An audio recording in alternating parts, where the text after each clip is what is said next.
My name is Terry Cole.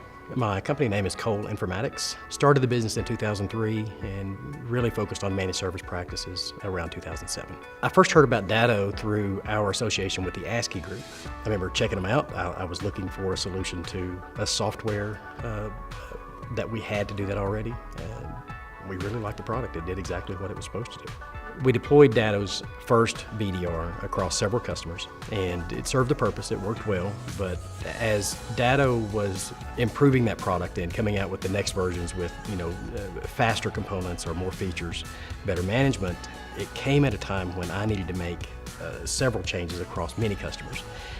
We decided to look at another product line we've used from a different vendor, and we made the decision to move away from Datto for virtually all of the customers, except for one, which we've kept in the field actually through this day. As we moved to the other vendor, we found that we had to spend a lot of time managing it, a lot of attention to detail to make sure it was doing what we expected it to do. It was high maintenance, a lot of technician time and a lot of high skill level technician time necessary to manage it.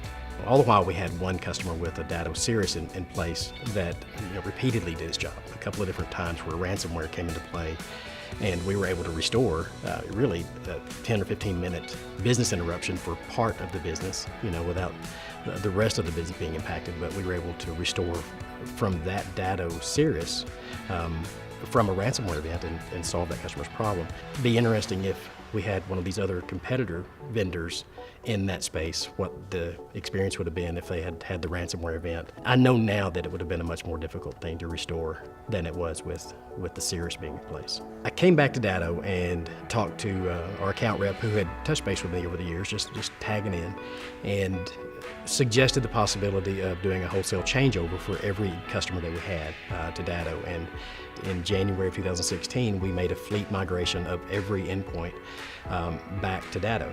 My advice to any MSP that's considering making a change to Datto or back to Datto or whatever, Datto is not the cheapest price thing. I don't try to masquerade that. It has maybe a higher price tag on the front end, but it has the absolute lowest cost in our experience. There's a lot more to the management of a fleet of BDRs and business continuity solutions than just the sticker price that you're paying the vendor for that service. The amount of time that you're going to spend managing the service, making sure it does what you told the customer it's going to do, all of those things have costs to them that are a little bit more harder to evaluate, but the bottom line for us is that our total cost of ownership for a business continuity fleet is just significantly less with Datto. Make the decision sooner because Datto's got it figured out.